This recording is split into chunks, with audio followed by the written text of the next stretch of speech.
Okay, we should be live. All right, hello everyone.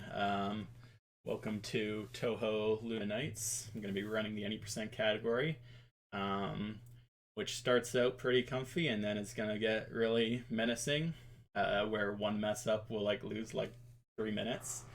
So enjoy that. I'm gonna start us off with a countdown. Three, two, one, go. So Touhou Luna Nights is a Touhou fan game. It's a Metroidvania, very similar to stuff like Symphony of the Night and GBA Castlevanias. So the first question of the run is, are we sick? And that's gonna be answered in about 5 seconds. So let's go. Let's see. All right, just gotta jump here, and then. No, we're not sick. I'm very sorry. So that's not frame perfect, but it's like 3 or 4 2-frame windows. They have to hit in a row. It's not easy. It saves 20 frames if you get it. I just do it because it looks cool. It's not actually a good idea. Don't do it in runs. Let's try the easier version here. We didn't even get that. So what I'm doing there is called a knife hover. And what that does is, if we jump and hold jump while we're in the air, we start gliding. And then if we throw knives downwards, it will cause us to hover in place. And if we do it at the correct rhythm, we can actually gain a bit of height. So that's what I was trying to do there, but it's pretty precise. The second one skips a cutscene over that phone. It's a lot less precise than the first one, but it's all good. So, gonna do a little trick here. Normally you have to stop time to get through that. You don't actually have to.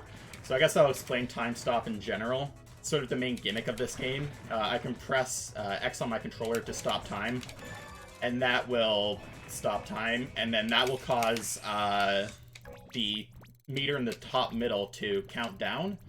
So it allows us to basically ignore enemies, but we have to manage our resource for time. Also, every time we stop time, there's about 40 frames where we can't move left or right, and that means every time stop technically loses time over not time stopping. So we want to try, especially in the boss fights, to minimize the number of times we stop time. I guess I'll also explain grays right now. So there's 2 types of grays when you pass close to an enemy. There's blue grays and purple grays. Blue grays gives you more resources. You get it when you're outside of time stop, so it's harder to get because the enemies are moving. Purple grays you get in time stop. Dang. And it's much easier to get, but gives you less resources. So normally we would actually do a snail for that section there, which slows time, but has 20 frames where we can't move left or right. You don't actually need the snail, which I was trying to do, but I took a hit anyways. So a lot of the sort of top-level optimizations of this game revolve around removing time stops and snails.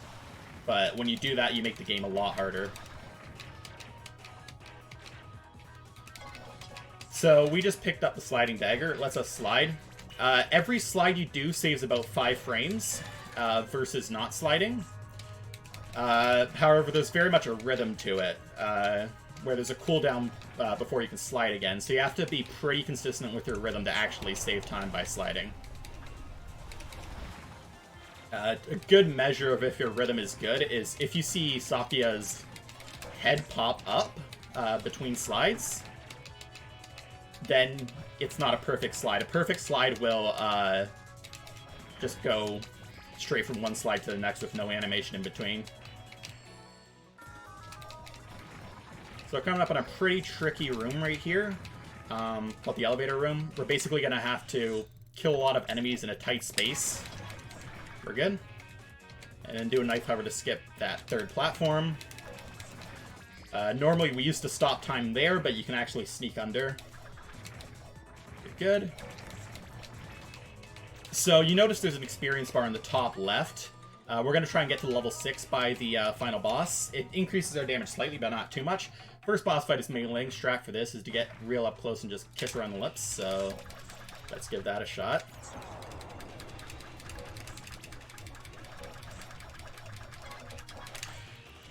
Throwing knives also has a cooldown, so it's very rhythm-based, and can be pretty tricky to get going good, but with enough practice.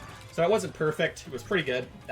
If your rhythm is absolutely perfect, you don't need that last time stop there, which saves 40 frames, or a bit more than 40 frames. So stage 2 is just how good are you at slide rhythm. It's the most slide-heavy stage in the game. Right here is a bit of RNG. This fairy can either go up or down. It went up. If it goes down, it's slightly worse because you have to jump over, and as such, you're not sliding. I don't know why that hit me, but it's all good. So you can see when we slide off an edge, it actually increases our downwards momentum. So we want to do our slides as close to edges as possible when we need to go down. This is unfortunate. That works, I guess. Okay, so we were supposed to damage boost off that cannon, and it would boost us backwards, and I kind of messed it up a little bit, but it's all good. And now we got the very long slide. So the amount of grays you get here is a little random. We want to get enough that we can actually go as far as we can without having to get out of time stop, and that's because in the next room there's a chandelier that falls down. And if you get enough time, you can actually make it all the way back without having to make it fall down. But as you can see, since we ran out of time, I had to sort of go under it and then move backwards to get out of the way. Otherwise, it would have smacked down on me. So we got the double jump. Lets us double jump. Pretty self-explanatory. Not much to talk about with that. And this is where the run starts to really take shape. Because before this, we've just been playing the game normally but fast. That's about to change in about a minute, where we're going to skip from stage 2 all the way to stage 5. Once we get to stage 5, things get very scary, because stage 5 has a lot of required damage boosts, and if you miss, like, even one, then you can make it so it's impossible to actually complete the stage. I'm probably going to take some safety heals if I need to, we'll see. Because it's a very deadly stage for any percent. If you're learning any percent, this is probably the hardest thing to learn. Just because there's so little room for error. Cool little trick here is if you aim your knives just right, you can get some extra grays off these wisps by having them go up. We're going to pick up a little item in the secret room here, the chainsaw. The chainsaw is the best weapon in the game by, like, a lot. We're basically going to use it for everything now. Okay, so here's kill skip.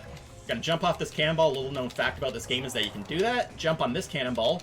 That's going to give it a hitbox so we can go under, and then we can clip into the stage 5 entrance. And now we're in stage 5. So now we just pray we don't get hit. Except when we want to get hit, which is more than you might think. For example, here's the first one. Look how much health that used. That's why there's so little room for error. Time stop here. That gives us enough time to slide under.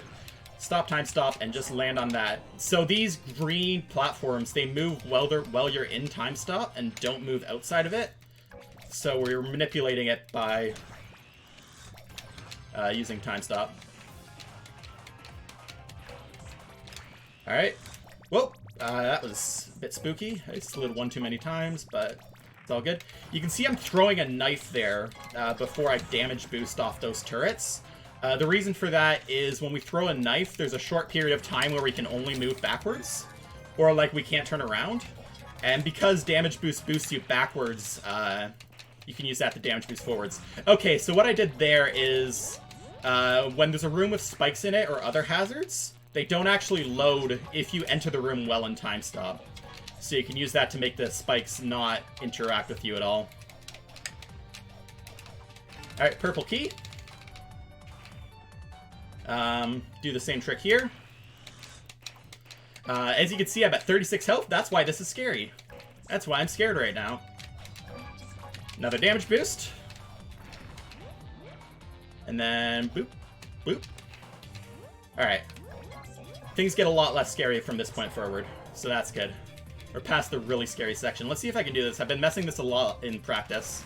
Oh no, okay, this should be fine. Just wait for it to stop shooting. Okay, we got it. You can do a really hard knife hover there to get over that pool.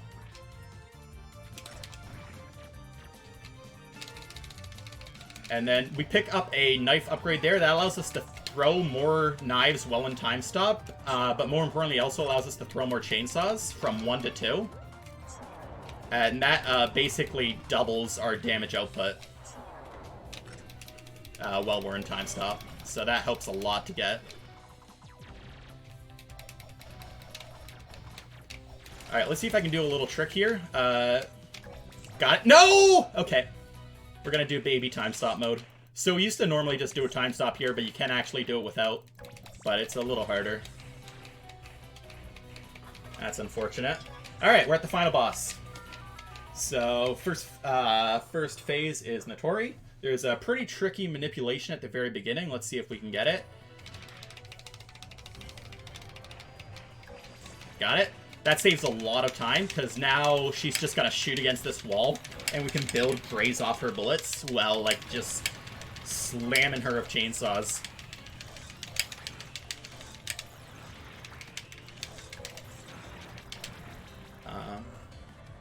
And then, gotta go over here. So these bosses are very planned out. We have an exact route we want to do for these bosses.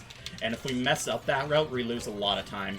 We're gonna keep her above 3,000 health here because at the end of this attack, she does a check to see if she's below 3,000 health, and she'll do a special attack if she is, which loses a lot of time because it's very long. So we want to avoid getting that special attack if we can. Okay, pretty good. And then we're just going to finish her off. Coming up here. We're going to kill her at a very specific time so that we can end the fight by grazing to get as much resources as possible. Which is right here. No! Okay, that's a bit of a... Okay. That's not great. One is that we don't have full resources, but the bigger problem is that our position changed, which has got to change the first attack slightly. So I'm going to be sort of winging it a bit, because this isn't the position I want to start this fight in. It's a tiny bit off, and that makes a more difference than you might imagine. Alright, start off. Throw some saws. Like Natori, this fight is very planned out. We want to do it the exact same way every time, but that is very hard. So, like, before, we used to just basically throw saws until we win, but we realized that you can save a lot of time if you actually think about how you do things. Okay, that was pretty good. Go in here. Get a ton of graze off that. Jump through.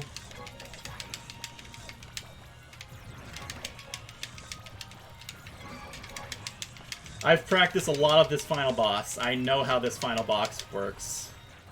Okay, I'm only going to throw 2 saws here. Like Natori, she does a check for being below 5,000 health. So we want to keep her above 5,000 health until right now, where we can go wild.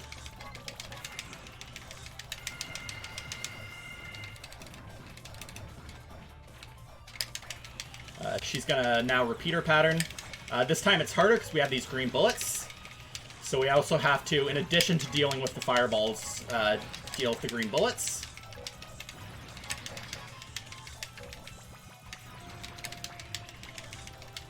Played it safe there and went to the other side of the green bullets.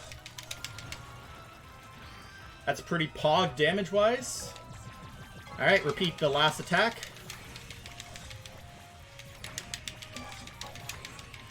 I don't like this position. Oh, this is bad. I lost a lot of graze there. I just completely beamed that. And unfortunately, we're not going to get the coveted pre-4 of a kind. We're barely off because we messed up that that last attack. But again, that's the end of the game. If, like 20 more seconds will be time. That was an okay flan.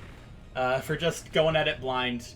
We could have killed probably about 10 seconds earlier, but who am I to complain?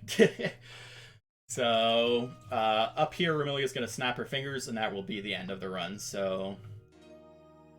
Time. Nope, time. That was pretty good. I'm happy with that.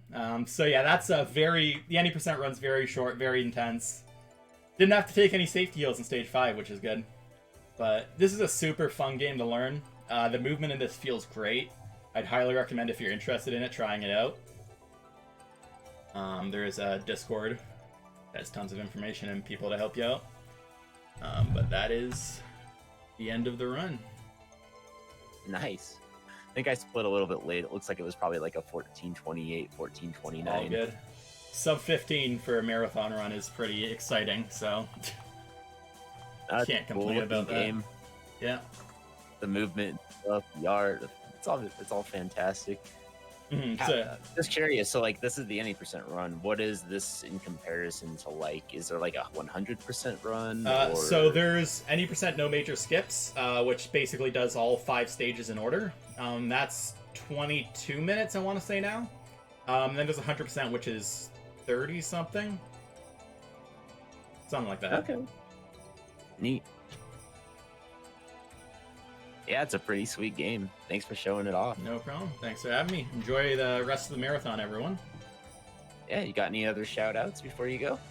Shout outs to everyone in chat from the Luna Knights community that came by. Not today. Jado, Ogies, King Boosted, YKN.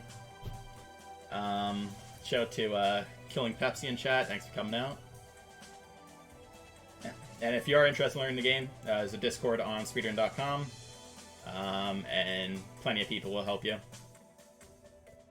All right, everybody, this was Sean A, not sure what to call you, but thanks for presenting this. Everybody get your GGs and your pogs out, and we'll see you around. Coming up next year in the marathon, we have Dan Makufu, I hope I'm pronouncing that right, run by Nero, and it's going to be pretty awesome, so stay tuned. That'll be up here pretty